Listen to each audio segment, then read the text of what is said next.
Aquella noche, la casa de mi hija brillaba como una escena sacada de una película.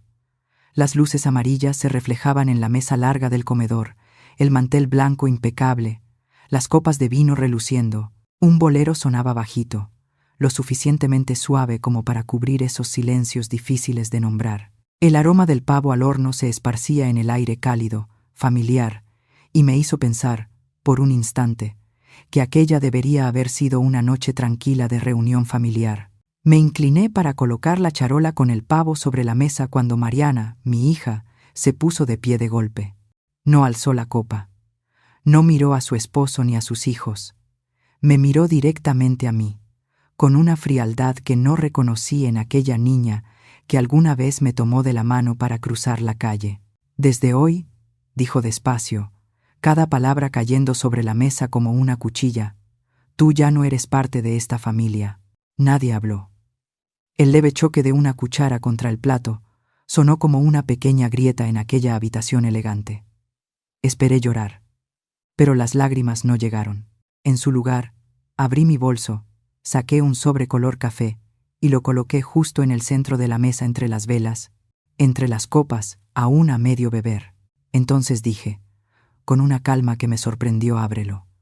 Pero cuando termines, por favor, no vuelvas a llamarme mamá. Cuando la primera hoja quedó a la vista, toda la mesa quedó congelada, y antes de continuar, permíteme decir algo desde lo más profundo de mi corazón. Estoy muy feliz de que estés aquí. Si estás escuchando esta historia conmigo, dale like, suscríbete al canal y cuéntame en los comentarios desde dónde me estás escuchando. Quiero saber hasta dónde han llegado nuestras historias, porque todo, en realidad, comenzó con un funeral y una casa llena de bugambilias, un lugar donde yo creí que la familia era el sitio más seguro del mundo. Yo seguía de pie allí, en esa habitación inundada de luz y del aroma del pavo, cuando los recuerdos comenzaron a retroceder en silencio hacia una mañana muy distinta, sin ruido, sin luces, solo la calma conocida de la casa en la que viví más de 40 años junto a don Rafael. Aquella mañana empezó como tantas otras. Escuché el leve crujido de la puerta de madera del patio, un sonido viejo y suave, suficiente para saber que mi esposo ya estaba despierto. Don Rafael siempre se levantaba antes que yo.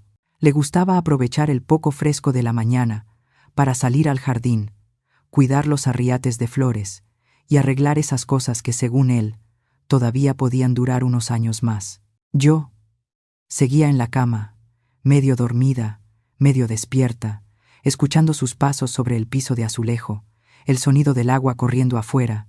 El aroma del café de olla que había preparado la noche anterior aún flotaba en el aire, mezclado con el olor de la tierra húmeda después del rocío. Era el olor de una mañana común, y justamente porque era tan común, no tenía idea de que estaba viviendo los últimos minutos de otra vida. Leticia, no se te olvide desayunar, me llamó, con la voz cálida de siempre. Acuérdate de ponerte el sombrero, le respondí, sin abrir los ojos. El sol de la mañana tampoco es tan amable. Se rió. Escuché claramente esa risa. Luego, todo volvió al silencio. Cuando desperté por completo, la luz del sol ya entraba por la ventana del comedor. Serví café, salí al patio y llamé a don Rafael. Nadie respondió. Di unos pasos más y lo vi allí, tendido en medio del jardín lleno de bugambilias en flor. Estaba muy quieto. Demasiado quieto. Dicen que se fue rápido, sin dolor. Yo lo creo. Don Rafael pasó toda su vida evitando ser una carga para los demás, pero su partida dejó en mí un vacío que ninguna palabra podía llenar. La casa se volvió de pronto peligrosamente grande. El tic-tac del reloj de pared se escuchaba con una claridad insoportable, y la silla de madera junto a la ventana, donde él se sentaba cada tarde a leer el periódico, se convirtió en algo que ya no me atrevía a mirar de frente. Los días siguientes pasaron como envueltos en neblina. Hice todo lo que había que hacer. Llamé a mis hijos, firmé papeles, recibí a quienes venían a dar el pésame, pero sentía como si estuviera observando mi propia vida desde afuera. Mariana llegó muy temprano el día que se enteró. Me abrazó en la entrada, con fuerza, tanta que pude sentir su corazón latiendo acelerado. «Mamá», Ya estoy aquí, dijo con la voz temblorosa. Tú no tienes que preocuparte por nada. Iván venía detrás, cargando bolsas, mirando la casa como si estuviera haciendo un inventario mental de todo lo que había que organizar. Dijo las palabras correctas. Me ayudó a atender a la gente. Habló con el sacerdote y con la funeraria. De verdad agradecí que estuvieran ahí. Javier llegó más tarde por el vuelo desde Monterrey. Cuando entró a la sala y vio la foto de su padre, se quedó inmóvil. No lloró de inmediato. Bajó la cabeza un largo rato y luego se acercó para abrazarme. ¿Has comido algo, mamá?, me preguntó en voz baja. Sigo aquí de pie, le respondí, intentando sonreír. Durante los días del velorio, mi casa estuvo llena. Familiares, amigos de antes, vecinos que traían pan, flores. Algunos se quedaban a contarme historias de don Rafael. Historias que yo había escuchado cientos de veces, pero que entonces volvía a escuchar, como si así pudiera retenerlo un poco más. Pero cuando caía la noche, y todos se iban, la casa volvía a sumirse en el silencio. Yo me acostaba sola en aquella cama grande, extendía la mano hacia el lado izquierdo por costumbre, y tocaba el vacío frío. La soledad no llegó de golpe. Llegó despacio, pesada, y se quedó conmigo. Fue en una mañana así, con la luz entrando por la ventana del comedor, cuando Mariana se sentó en la silla de su padre. Esa silla nadie la había ocupado desde el funeral. Yo lo noté, y el corazón se me encogió un poco. Mamá, empezó, con una voz más suave de lo habitual, no puedes quedarte sola así para siempre. Dejé la taza de café sobre la mesa y la miré. He vivido aquí toda mi vida, pero ahora es diferente, dijo Mariana más rápido, como si temiera que yo alcanzara a pensarlo. La casa es demasiado grande. Tú sola. ¿Y si te resbalas? ¿Y si pasa algo en la noche? ¿Quién se va a dar cuenta? Me preocupa mucho. Iván se apoyó en el marco de la puerta de la cocina y se metió en la conversación. Ahora hay muchos lugares muy buenos para adultos mayores, mamá. Seguridad, enfermeras, actividades. Tendrías con quién hablar todos los días. Yo guardé silencio. Sabía que no estaban del todo equivocados, pero en la voz de Mariana había algo a la vez suave y apresurado, como si ya hubiera trazado ese camino para mí desde antes. Si mamá necesita, continuó, dudó un poco, puede venirse a vivir con nosotros, o mudarse a un lugar más práctico. Yo me encargo de todo. Esa frase, yo me encargo de todo, cayó en mi corazón, justo cuando estaba más frágil. Acababa de perder a mi esposo. Estaba cansada, y en ese momento, que alguien dijera, déjamelo a mí, sonó como un salvavidas en medio del mar. No respondí de inmediato. Me levanté, serví más café, y miré hacia el jardín. Las bugambilias seguían floreciendo con fuerza, a pesar de que quien las cuidaba ya no estaba. Pensé en don Rafael, en las tardes en que me llamaba para que viera una flor nueva, en aquella frase que solía decir, esta casa, mientras estés tú, sigue siendo un hogar. No sabía que, desde el instante en que asentí ligeramente ante la propuesta de Mariana, un engranaje invisible había empezado a girar, y que, en silencio, me iría alejando de esa casa paso a paso, con una suavidad tal que no alcanzaría a darme cuenta de hacia dónde me dirigía. Después de aquella conversación, nada cambió de inmediato. No hubo decisiones grandes, ni maletas arrastrándose por la sala. Solo una cosa se transformó de manera casi imperceptible. Mariana empezó a visitarme con más frecuencia, y cada vez que venía, traía consigo lo mismo. Una preocupación cuidadosamente envuelta en una voz dulce. Llegaba con carpetas gruesas, folletos impresos en papel brillante, imágenes luminosas. Comunidad para adultos mayores, decía, colocando cada folleto sobre la mesa del comedor, justo al lado de la taza de café que yo acababa de servir. En las fotos aparecían personas de cabello canoso sonriendo, una alberca azul, salas comunes bien iluminadas. Aquí hay enfermeras las 24 horas. Hay vigilancia. Hay clases de ejercicio suave por la mañana. Mamá no tendría que preocuparse por nada. Iván también participaba, colocándose detrás de su esposa, apoyando las manos en el respaldo de la silla. ¿No lo ves? La casa es demasiado grande. Las escaleras son altas. El piso es resbaloso. Y si te caes, ¿quién se daría cuenta? No levantaban la voz. Hablaban lo justo, hablaban con constancia, y repetían lo mismo no durante un solo día, sino a lo largo de varias semanas. Cada vez que yo reaccionaba con lentitud o olvidaba algo, Mariana me miraba con preocupación. «Ya estás cansada, mamá». Cada vez que me despertaba a mitad de la noche porque no podía dormir, Iván bromeaba. «¿Ves? En la noche cualquier cosa puede ser peligrosa». Al principio me defendía. «He vivido aquí toda mi vida». Mariana sonreía y me tomaba la mano. «Pero ahora es diferente, mamá». Esa frase volvía una y otra vez, suave pero persistente, como una gota cayendo sobre la piedra. Y lo que la hacía efectiva era que yo acababa de perder a mi esposo. Hubo mañanas en que realmente sentí miedo al bajar sola las escaleras. Hubo noches en que me sobresalté por el sonido del viento, y luego recordé que ya no había nadie a mi lado para tranquilizarme. Me dolía admitirlo, pero estaba cansada, y el cansancio hace que uno confíe más fácilmente en lo que suena seguro. «Solo quiero que estés tranquila», me dijo Mariana una tarde, cuando estábamos sentadas en el patio. «También tienes que pensar en nosotros. No podemos estar preocupados todo el tiempo. Pensar en nosotros». Escuché esa frase con toda claridad. Después comenzaron las visitas para ver lugares. Mariana hacía las citas. Iván manejaba. Yo iba sentada atrás, viendo pasar por la ventanilla calles que conocía de memoria. Algunos lugares estaban a solo 20 minutos de mi casa, otros un poco más lejos. Todos estaban limpios, ordenados, con guías que hablaban muy bien, pero yo no me veía ahí.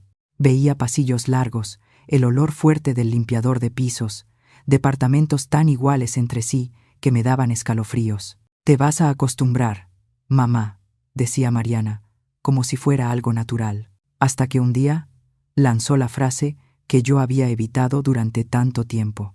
«Oh, ¿y si vendes la casa?». Las palabras cayeron en medio de la cocina, donde yo había preparado miles de comidas. Miré alrededor, la foto de bodas colgada en la pared, el aparador que don Rafael había hecho con sus propias manos, la pequeña marca en la mesa donde Javier había tirado agua cuando era niño. «¿Vender?», repetí. «La casa es demasiado grande», dijo Iván rápidamente. «El mantenimiento cuesta mucho, los impuestos son altos. Si la vendes, tienes dinero para vivir en un lugar mejor, más ligero». Mariana guardó silencio un momento y luego habló en voz baja. «Tú no quieres que estemos preocupados para siempre, ¿verdad?». No respondí. Salí al jardín. Las bugambilias seguían floreciendo, tan intensas que dolían. Recordé cuando don Rafael decía: «Esta flor, mientras menos la cuidas, más florece». Me pregunté si yo estaba siendo cuidada o si me estaban desplazando. La decisión se tomó una mañana en la que estaba tan cansada que ya no quería discutir. Asentí con la cabeza, no porque estuviera segura, sino porque estaba demasiado agotada para seguir diciendo que no. Los trámites fueron rápidos. La notaría, los papeles, las firmas. Mariana se encargó de todo. Iván se colocaba a mi lado, señalando de vez en cuando dónde debía firmar. Yo firmaba, con el pulso apenas tembloroso. El día que entregué la casa, doña Carmen, mi vecina, se quedó de pie frente a la reja, con los ojos enrojecidos. «¿De verdad se va?», me preguntó. «Solo me cambio de casa», respondí, intentando sonreír. Llegó el camión de mudanza. Muchas cosas no pude llevármelas. El aparador tuvo que quedarse guardado. Algunas pertenencias Mariana dijo que era mejor dejarlas ahí para que no estorbaran. Yo no tenía fuerzas para discutir. Cuando la puerta de madera se cerró a mis espaldas, el sonido resonó tan vacío que tuve que detenerme unos segundos para respirar. El departamento nuevo estaba limpio. Demasiado limpio. Paredes blancas, piso brillante, ni una sola marca. Abajo, por la tarde, se escuchaba al vendedor de elotes, el olor del maíz asado colándose por la ventana entreabierta. Pero adentro no había aroma a café, ni el tic-tac del reloj viejo, ni la silla junto a la ventana. «Aquí es muy práctico», mamá, dijo Mariana mientras me ayudaba a acomodar las cosas. «Te vas a acostumbrar». Yo asentí. Siempre asentía. La primera noche me acosté en la cama nueva, mirando un techo desconocido.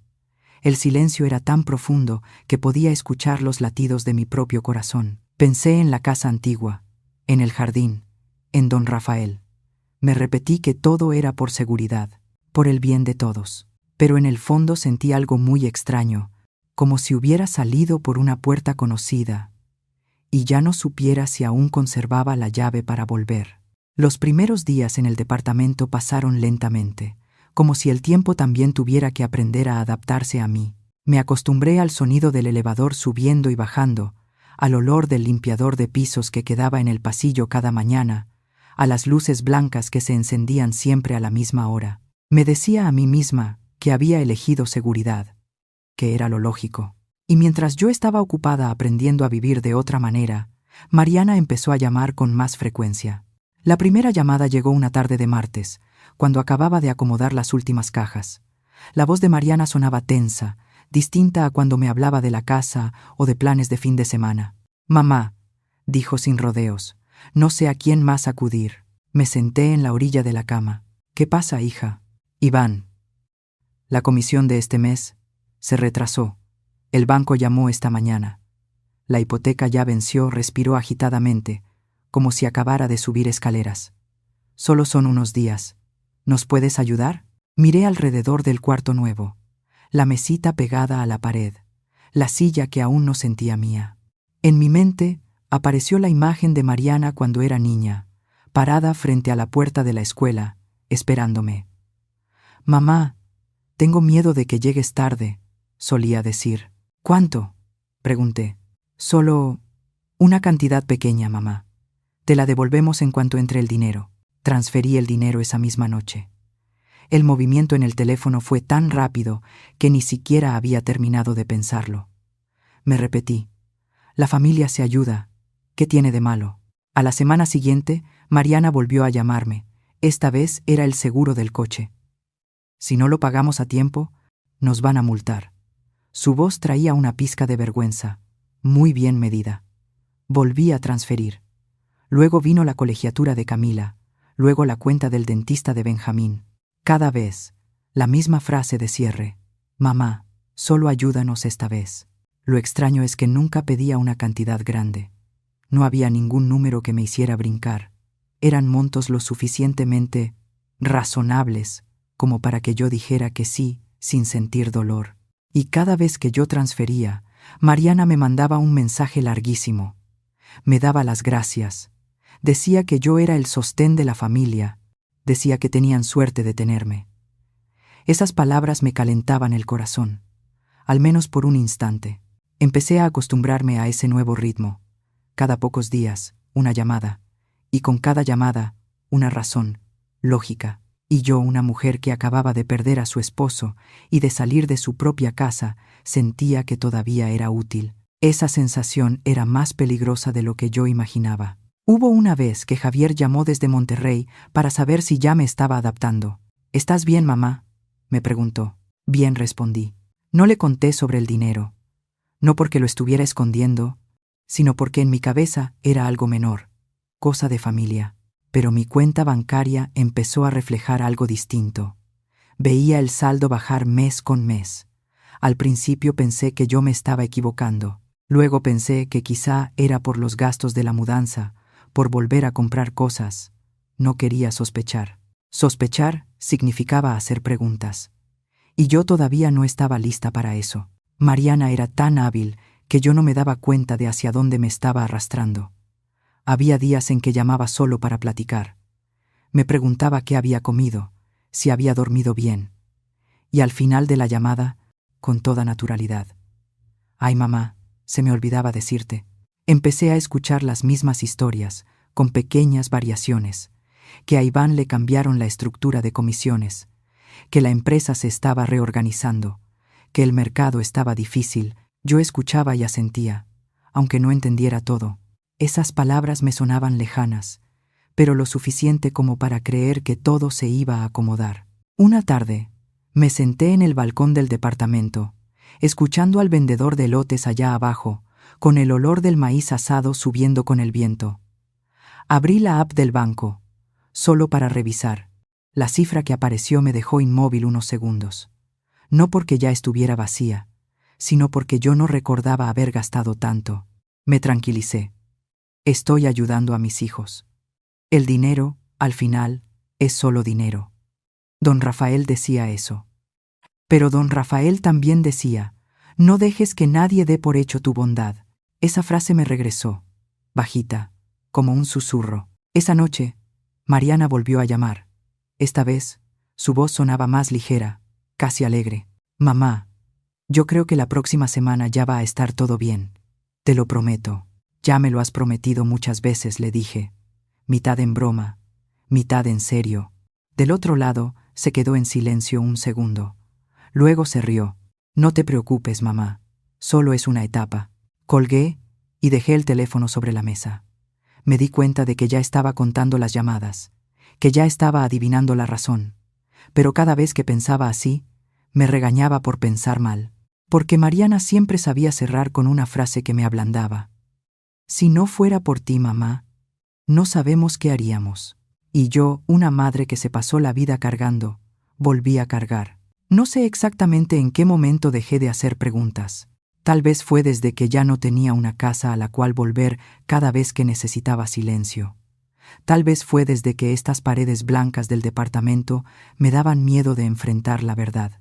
Solo sé que, poco a poco, me estaba resbalando hacia un papel nuevo, un papel que nadie nombraba, pero que todos esperaban que yo siguiera cumpliendo. Una noche, cuando apagué la luz para dormir, el teléfono volvió a vibrar. Un mensaje de Mariana apareció en la pantalla. «Mamá, ¿ya te dormiste?» Miré esa luz en medio de la oscuridad, y de pronto se me hizo un nudo en el pecho. Supe incluso antes de leer lo que seguiría que otra, solo esta vez, me estaba esperando del otro lado. Esa tarde había empezado tan normal que ni siquiera imaginé que iba a cambiar la forma en que yo vería todo. Camila llegó a mi departamento después de la escuela, todavía con el uniforme oliendo a sol y a polvo de la calle. Ella siempre traía una energía joven que hacía que este cuarto tan blanco se sintiera menos frío. Se dejó caer en el sillón, se quitó los zapatos y empezó a hablar sin parar mientras hacía todo. «Abuela, hoy en la escuela tuvimos una ceremonia chiquita. Me escogieron para leer un discurso corto». «¿De verdad?», sonreí. «A ver, enséñame las fotos». Camila, emocionada, abrió el celular y se fue pasando rápido las imágenes. Su cara brillaba en cada cuadro. Arriba del escenario, detrás un fondo lleno de colores, sus compañeros aplaudiendo. La miré y sentí que algo cálido se encendía dentro de mí. Por lo menos, en medio de todo este desorden, mis nietos seguían creciendo. «Abuela, te dejo el cel tantito. Voy a la cocina por agua», dijo, y dejó el teléfono sobre la mesita. Yo asentí, todavía mirando la pantalla. Cuando ella se dio la vuelta, yo intenté apagarla para dejarlo ahí. Mi dedo tocó el celular y se abrió una story. No era de Camila, era de Iván. Apareció una imagen nítida, un restaurante elegante, luz dorada, una mesa puesta con cuidado. 2 copas de vino tinto chocaban suavemente en medio del cuadro. Un ángulo muy conocido. El ángulo que usa la gente cuando quiere presumir, pero fingiendo que no. Abajo, en letras blancas sobre el fondo oscuro decía, «Bendecidos». Viviendo la vida. Sentí que el corazón se me frenó, como si alguien hubiera bajado el volumen del mundo de golpe. Solo unos días antes, Mariana me había llamado llorando, diciendo que no les alcanzaba para pagar los trámites de universidad de Camila. Yo lo recordaba perfecto. Yo estaba parada junto a la ventana, oyendo los coches pasar, pensando que tenía que ayudar. Volví a mirar la pantalla. La foto no desapareció. Me dije, a lo mejor es una foto vieja. Pero en una esquina vi el tiempo. Hace 2 horas. Tragué saliva. Yo no estaba buscando. No lo hice a propósito. Solo deslicé. Como hace uno cuando una puerta ya está entreabierta. La siguiente story apareció. Una alberca de un azul intenso, camastros blancos impecables, toallas dobladas con cuidado. Un resort del que yo nunca había oído, pero que con solo verlo se notaba que no era barato. Luego apareció otra foto. Un reloj nuevo en la muñeca de Iván, la carátula brillando bajo el sol. Un texto corto abajo. Pequeños gustos. Esos pequeños gustos, en mi mente, empezaron a apilarse sobre las llamadas de madrugada, las voces preocupadas, las promesas de pagar la próxima semana. Sentí un escalofrío recorrerme la espalda. «¿Abuela?», me llamó Camila desde la cocina. «¿Quieres agua o jugo?». «Lo que sea», mija, respondí, y mi propia voz me sonó ajena. Dejé el teléfono sobre la mesa, pero la pantalla seguía encendida. Una parte de mí quería apagarlo de inmediato, fingir que no había visto nada, pero otra parte, la que había guardado silencio demasiado tiempo, me sostuvo la mano. Me senté y me quedé mirando al vacío. El reloj de pared del departamento, de pronto, se escuchaba con una claridad cruel. Tic, tac, tic, tac. Recordé a don Rafael. Recordé una noche, hace mucho, cuando estábamos sentados en la mesa del comedor de antes, calculando gastos. «El dinero no mata a nadie», me dijo una vez, con calma. «Pero la ambición sí». En ese entonces yo me reí, pensando que exageraba. Ahora, esa frase me sonaba por dentro, no fuerte, pero insistente. Camila salió con el vaso, lo dejó sobre la mesa, tomó su teléfono sin notar mi mirada. «Se me olvida el cel», a cada rato se rió. «Mi mamá siempre me regaña». Yo asentí, esforzándome por mantener la cara normal. No quería que la niña viera nada en mis ojos en ese momento. No ahora. Cuando Camila se fue, el departamento volvió a esa quietud de siempre. Me levanté y salí al balcón. Ya estaba cayendo la tarde. Abajo, el pregón del elotero se mezclaba con el olor a maíz asado y el humo de los coches. La vida seguía, constante, despreocupada. Me pregunté, ¿qué fue lo que me perdí? No una vez, muchas veces, demasiadas. Las llamadas de «solo esta vez», los montos que no eran para tanto, los agradecimientos dulces. Regresé adentro y me senté otra vez. Abrí la app del banco, por primera vez, no para transferir, sino para mirar de frente los números. No me puse a sumar a lo loco, solo miré, y mientras más miraba, más pesado se me hacía el pecho.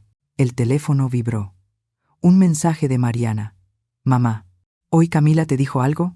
Miré la pantalla un buen rato y luego dejé el teléfono sobre la mesa, sin contestar. En mi cabeza volvió la imagen de las 2 copas de vino. La palabra bendecidos flotaba como una burla. No sentí rabia. Todavía no. Sentí algo muy claro, muy nuevo. Alguien acababa de cruzar una línea delgada, y entendí que, aunque aún no supiera qué hacer, desde ese momento ya no podría seguir cerrando los ojos como antes. Esa noche no pude dormir, no por miedo, sino porque mi cabeza daba vueltas, como si las últimas piezas estuvieran buscando su lugar solas. La imagen de las 2 copas en la pantalla aparecía y desaparecía, y luego regresaban los números de mi cuenta. Ya no evité nada. Abrí mes por mes, renglón por renglón de transferencias, leyendo despacio, como quien por fin retoma un libro que dejó abandonado demasiado tiempo. A la mañana siguiente, cuando el sol entró en este departamento blanco, preparé café, pero no me lo tomé.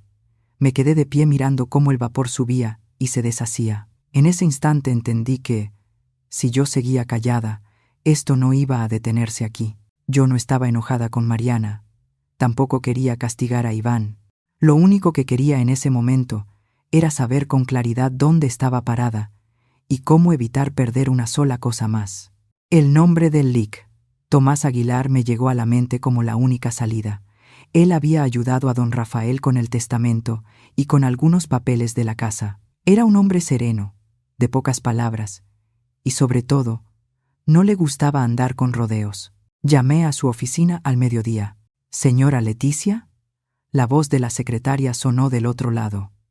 «El licenciado Aguilar tiene un espacio hoy por la tarde». Llegué 10 minutos antes. La oficina estaba en un edificio viejo de la Ciudad de México, con un pasillo de piedra y ese olor conocido a papel y tinta. Cuando Tomás salió a recibirme, me miró con atención, como si buscara algo en mi cara. «Se ve más delgada», dijo suave. «Se me murió mi esposo», respondí, y me senté frente a él. Él no se apresuró a preguntar. Esperó a que yo empezara, y yo hablé, sin detalles de más, sin dramatizar.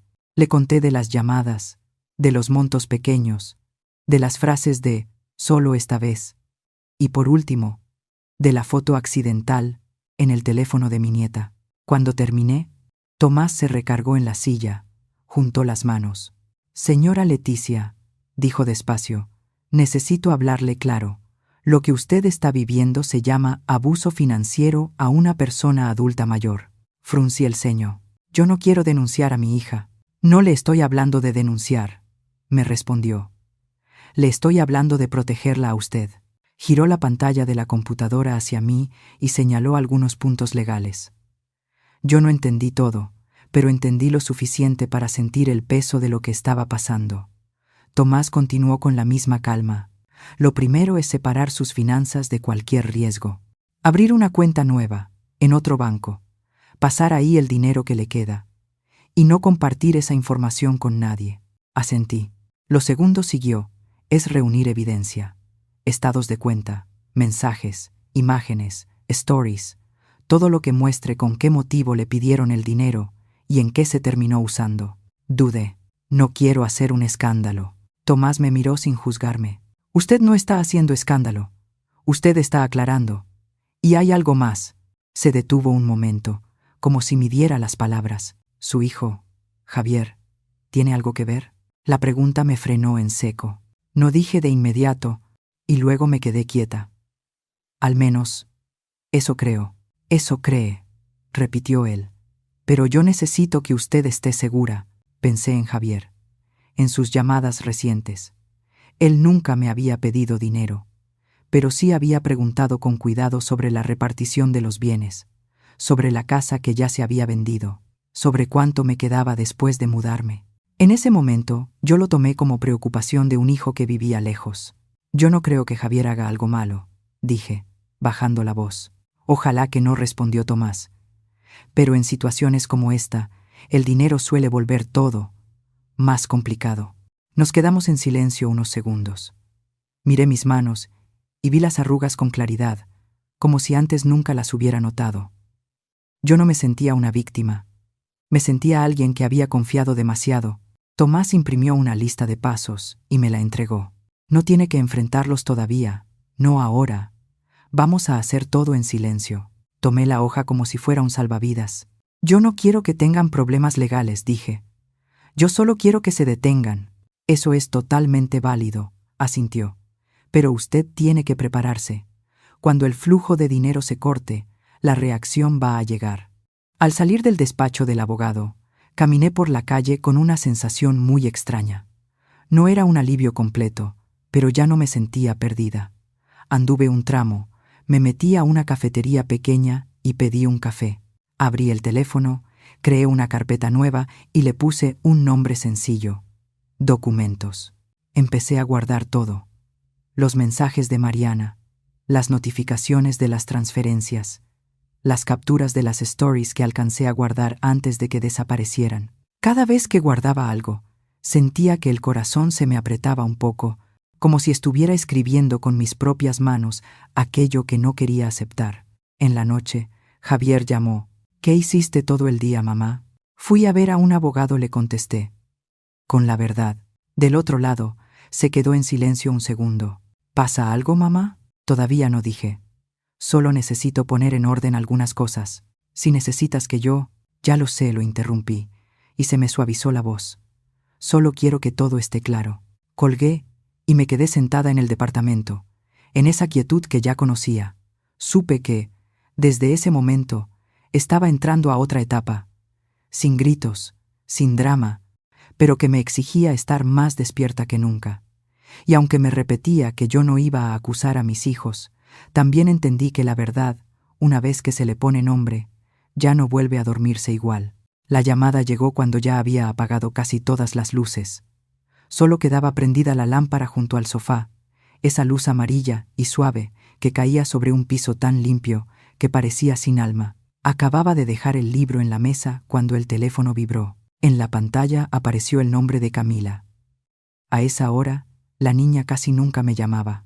«Abuela».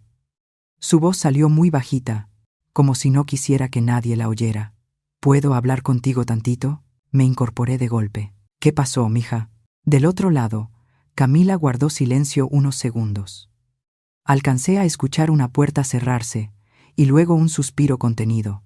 Mi mamá dijo que tú estás teniendo problemas de dinero, que tienes que hacerte la pobre, y por eso no me puedes ayudar con lo de las solicitudes de la universidad. La voz se le quebró. ¿Es verdad, abuela? Esa pregunta no venía con gritos, ni con reproche, pero me pegó como un golpe directo, limpio, sin aviso. Sentí que se me cerraba la garganta. En ese instante ni siquiera pensé en el dinero. Pensé en cómo me estaba viendo mi nieta, como una abuela tacaña que se da la vuelta cuando su nieta la necesita. Camila, dije despacio, esforzándome por mantener la calma. ¿Quién te dijo eso? Mi mamá respondió sin dudar. Me dijo que tengo que entenderte, que tú ya vives de tu pensión, que no estás como antes. Cerré los ojos. En mi cabeza se acomodaron, uno tras otro, los mensajes larguísimos de agradecimiento de Mariana, las llamadas urgentes pidiendo dinero, las promesas de «después te pago», todo en una fila perfecta. Ya entendía. No era solo el dinero. Ellos habían decidido contar la historia de una forma que les convenía, y en esa historia yo era la mala. Se me hizo raro, continuó Camila, todavía más bajito, porque el otro día mi papá presumió con un amigo mío unos palos de golf nuevos. Dijo que se los compró para darse un gusto, y mi amigo dice que eso cuesta carísimo. Abrí los ojos. ¿Tu papá dijo eso? Sí, contestó. Y también el reloj nuevo. Lo trae para irse a trabajar. Mi mamá dice que es un regalo viejo, pero yo lo vi en internet, y se parece muchísimo al que acaba de salir. No hablé de inmediato. Me dio miedo que, si abría la boca, las lágrimas se me salieran antes de poder detenerlas. Camila no necesitaba mi enojo, necesitaba la verdad, pero dicha con tranquilidad. Camila, dije al fin, yo no me estoy haciendo la pobre, y yo tampoco te estoy negando nada. Del otro lado, escuché una inhalación chiquita. Entonces, ¿por qué mi mamá dice eso, abuela? Esa pregunta dolió más que cualquier acusación. Giré la cara y miré hacia la ventana. Abajo, las luces de los coches se estiraban como líneas largas. La vida seguía, parejita, indiferente. Hay cosas de adultos, respondí, que a veces los adultos cuentan de una manera que lastima a otros. Yo no quiero que tú te quedes en medio. Camila no dijo nada. Pensé que ya había colgado, hasta que escuché su voz apretada. Yo no quiero pensar mal de ti, abuela. Yo lo sé, le contesté, y te agradezco que me lo hayas preguntado de frente. La llamada terminó en un silencio suave, pero cuando la pantalla se apagó, ya no pude aguantar. Dejé el teléfono sobre la mesa, me doblé hacia adelante y lloré, sin sollozos, sin ruido, solo lágrimas cayendo rápido, muchas, como si llevaran demasiado tiempo esperando. Lloré por don Rafael, por la casa vieja, por las mañanas tranquilas que se fueron. Lloré por mí, por la confianza que yo creía natural, pero sobre todo, lloré al entender que Mariana e Iván habían metido a sus hijos en todo esto. Les estaban enseñando una mentira y me estaban usando a mí como excusa. Cuando las lágrimas se fueron acabando, me enderecé. El pecho todavía me dolía, pero la cabeza se me aclaró como nunca. Habían cruzado una línea. El dinero puede cegar, pero torcerle la verdad a un niño, eso ya no era un accidente.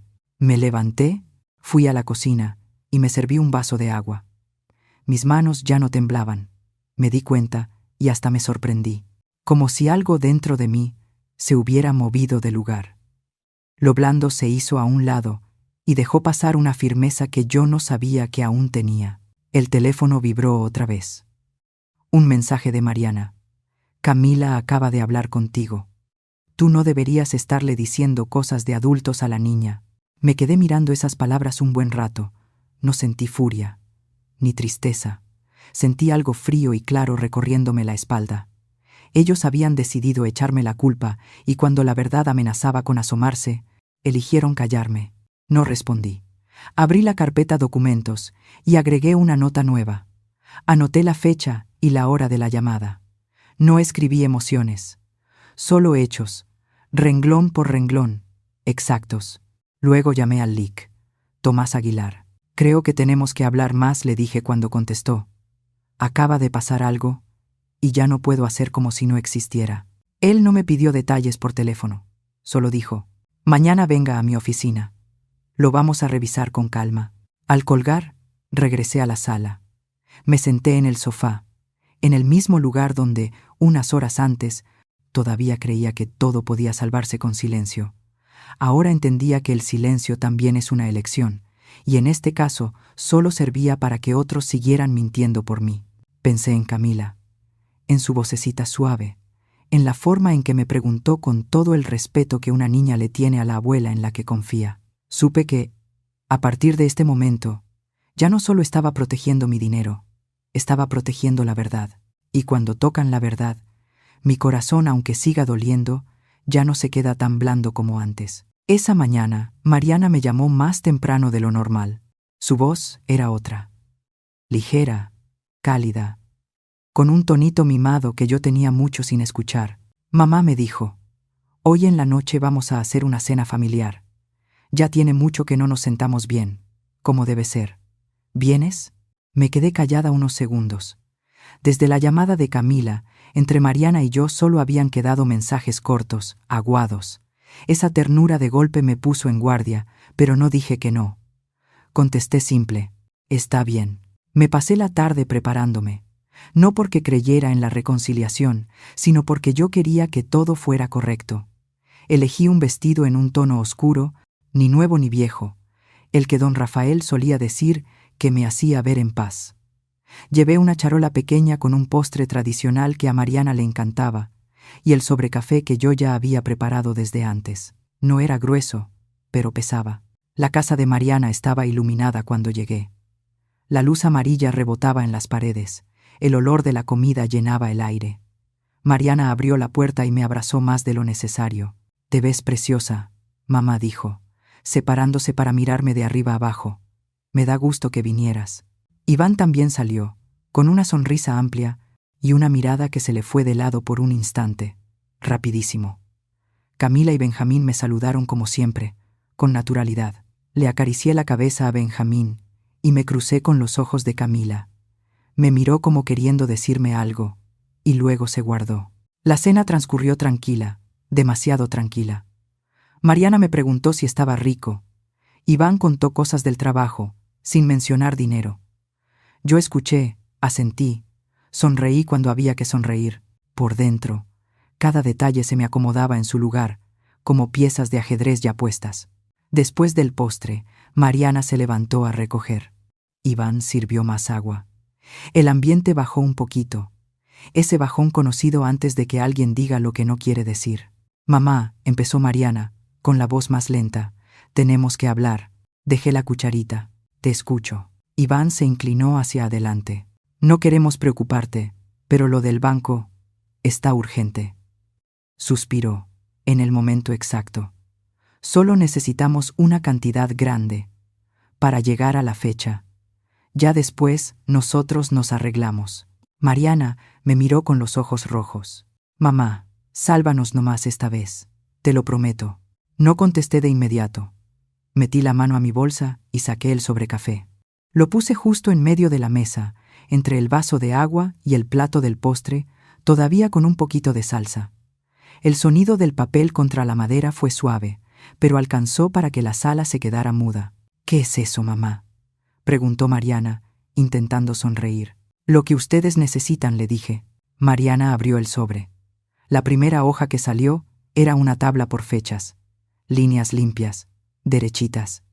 Día, hora, cantidad, motivo. Vi que le tembló la mano. Iván se acercó a ver y se puso pálido, como si se le hubiera ido la sangre. «Esto es», balbuceó Mariana. «Todos sus, no más esta vez», dije, con la voz pareja. «Y esto también». Incliné el sobre para que se vieran las capturas de las stories. Restaurante fino, vino tinto, resort, cosas nuevas. No tuve que señalar nada. Las imágenes hablaban solas. Iván se enderezó de golpe. «Leticia, a lo mejor hay un malentendido». No lo corté, sin alzar la voz. «No hay ningún malentendido». Mariana pasó las hojas rápido, apretando los labios. «¿De dónde sacaste todo esto?» «De donde ustedes lo dejaron a la vista», respondí. «Y del banco, que es mío». La casa se hundió en silencio. Yo me puse de pie. La silla se movió apenas hacia atrás. Un ruido pequeño, pero claro. Miré a Mariana, y luego a Iván. Si ustedes ya usaron la familia como una cuenta por pagar, dije, y cada palabra cayó como piedra sobre la mesa, entonces hoy, yo ya la liquidé. Camila soltó un respiro chiquito. Benjamín miró de la cara de su mamá a la de su papá, sin entender todo, pero entendiendo lo suficiente para no decir nada. Iván abrió la boca para hablar, y se quedó. Mariana cerró el sobre, como queriendo esconder lo que acababa de quedar al descubierto. Ahorita no, dijo, atropellada. Frente a los niños, justo por ellos, le contesté. Por eso lo digo ahorita. Yo no regañé, no grité. Solo dije lo necesario y me callé. El silencio se volvió pesado, como si nadie se atreviera a cortarlo. Mariana levantó la cara, y la mirada se le endureció. Si tú no ayudas, dijo, y la voz se le enfrió, entonces desde hoy, ya no eres familia, ya no eres nada de nosotros. Esa frase cayó sin espectáculo, pero con profundidad. La miré un buen rato. Vi a la niña que se me pegaba al hombro cuando le daba miedo la tormenta, y vi a la mujer que estaba frente a mí, la que ya había elegido otro camino. Asentí apenas. Ya te escuché. Tomé el sobre y saqué una hoja final. La puse sobre la mesa otra vez. Y esto dije. Para que sigan leyendo. Me puse el abrigo. Cuando mi mano tocó la perilla de la puerta, la casa seguía en silencio. No volteé. No porque no me doliera, sino porque yo sabía que, si volteaba en ese momento, todo se iba a ir por otro lado. Y yo necesitaba mantener el orden de lo que acababa de dejar sobre esa mesa. La sala se quedó quieta unos cuantos respiros después de la frase de Mariana, como si nadie terminara de creer que lo había dicho. Yo escuchaba mi corazón, lento y firme, mientras en sus caras empezaba a crecer el descontrol. Entonces ya no eres familia, repitió Mariana, ahora más alto, temblándole la voz. Desaparece de nuestras vidas. Iván se levantó de golpe. La silla raspó el piso con un sonido seco. Así es, dijo, con un coraje sin esconder. No necesitamos a nadie viniendo aquí a humillarnos. No respondí de inmediato. Metí la mano a mi bolsa y saqué el segundo paquete de papeles. Más grueso, engrapado, acomodado con los bordes derechitos. Lo puse sobre la mesa, junto al sobrecafé ya abierto. Lo hice despacio, sin prisa, como quien pone una verdad que lleva rato cargando. Entonces dije, con la voz pareja, antes de salir de sus vidas, quiero dejarles esto. Mariana miró el paquete, y luego me miró a mí. ¿Y ahora qué es, mamá? No es una acusación, respondí. Es una verificación. Iván agarró el paquete y lo hojeó rápido. Yo vi cómo se le iba cambiando el color de la cara con cada página. Tablas de gastos, fechas cruzadas, el día que yo transfería dinero y el día que ellos subían la story.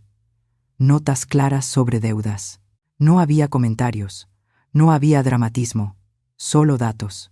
Esto, ¿quién lo hizo?, preguntó Iván, con la voz áspera. Alguien que solo registró lo que pasó, contesté.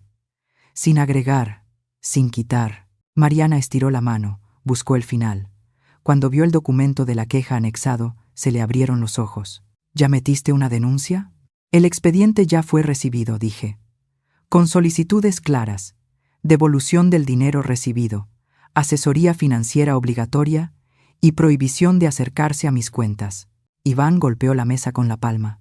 ¿Estás loca, Leticia? ¿Quieres destruir a esta familia? Lo miré directo. La familia no se destruye por la verdad. La familia se destruye cuando alguien usa el cariño para esconder lo que hizo. Mariana empezó a llorar. No eran lágrimas silenciosas, sino sollozos rápidos, entrecortados, uno tras otro. Se volvió hacia los dos niños, jaló a Camila para acercarla y puso la mano sobre el hombro de Benjamín como si fuera un escudo. «Mamá, míralos», dijo, con la voz hecha pedazos. «¿Quieres que Camila y Benjamín sufran? ¿Quieres que los niños presencien esto?» Me giré y me puse de frente a ellos. Camila estaba muy derecha, con los labios apretados. Benjamín se aferraba a la manga de su mamá, con los ojos muy abiertos. Tomé aire hondo y dije despacio, claro, a ustedes no los están castigando. Me detuve un latido. Ustedes solo van a ver la verdad. Camila me miró. Su mirada ya no estaba tan confundida como antes, sino callada, más madura de lo que debería ser a sus 16 años. Benjamín bajó la cabeza, pero su mano dejó de temblar un poco. Iván soltó una risa amarga. ¿Y cuál es la verdad de usted? ¿Meter al banco en esto? ¿Convertirnos en criminales? No contesté de inmediato. Saqué la última hoja del paquete. Era una sola página. Pocas palabras, pero pesadas. La puse hasta arriba. El banco ya fue advertido, dije. Cualquier movimiento relacionado conmigo, directo o indirecto, va a ser revisado. No para castigar, para detenerlo. Sentí como si a la sala le hubieran quitado el aire. Iván dio un paso hacia atrás. Mariana se quedó mirando esa hoja un buen rato y luego dejó caer el expediente sobre la mesa. El golpe del papel contra la madera sonó seco. «No puede ser», susurró Mariana. «No puedes hacer eso, mamá». «¿Por qué no?», pregunté. «Cuando ustedes dijeron que yo fingía ser pobre, cuando dejaron que Camila creyera que su abuela le dio la espalda, cuando me dijeron que desapareciera de sus vidas, ¿qué otra opción me dejaron?». Mariana se cubrió la cara. Iván se volteó, con el puño apretado. Yo miré la casa, las luces, los muebles caros, los cuadros elegidos con tanto cuidado. Todo seguía viéndose bonito, pero yo ya sabía que el poder dentro de esa casa había cambiado de lugar. «No van a recibir ni un peso más de mí», dije, «ni hoy, ni después. Todo va a seguir un camino claro». Iván se volvió de golpe, con la voz cortante. «¿Usted cree que nos vamos a quedar quietos? Ustedes tienen derecho a elegir cómo reaccionar», respondí. «Yo solo elegí cómo protegerme». Mariana levantó la cara, con las lágrimas corridas. «Si te sales por esa puerta, ya no vas a volver a ver a tus hijos». Miré a Camila, luego a Benjamín. «Ustedes van a crecer», les dije a ellos, sin voltear a ver a Mariana. «Y cuando sean lo bastante grandes para hacerse preguntas, su abuela va a estar aquí, con la verdad». Me puse el abrigo. Mi mano se apoyó en la perilla de la puerta, fría, pero firme. Atrás de mí escuché a Iván murmurar insultos y a Mariana sollozar diciendo mi nombre.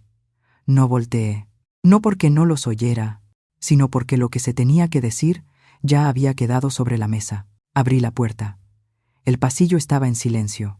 Salí y cerré con suavidad. Ese sonido tan leve que casi no existió fue, aún así, el punto final más claro de toda la noche. Me quedé bajo la luz del pasillo unos segundos, respirando largo.